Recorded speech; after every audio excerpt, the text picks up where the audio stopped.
Et puis Novak Djokovic est bloqué à l'aéroport de Melbourne à cause d'un problème de visa. Ben oui, c'est un nouvel obstacle sur la route du numéro 1 mondial vers l'Open d'Australie. Novak Djokovic autorisé à participer à ce tournoi du Grand Chelem sur dérogation médicale alors qu'il ne serait pas vacciné. Le Premier ministre australien le somme de s'expliquer sur cette dérogation ou de repartir.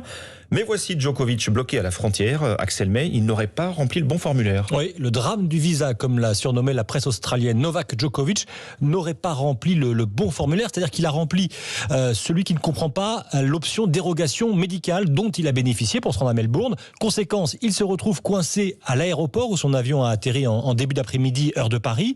L'État de Victoria, où se déroulera l'Open d'Australie, et les autorités fédérales se renvoient la balle, sans mauvais jeu de mots, pour savoir qui doit accorder ou pas le visa. Il faut dire que la pression est grande de la part de la population locale depuis que Djokovic a annoncé avoir bénéficié de cette dérogation médicale pour se rendre sur place.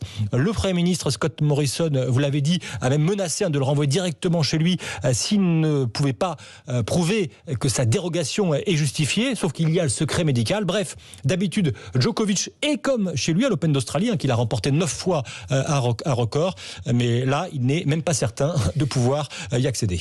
Merci Axel May du service des sports d'Europe.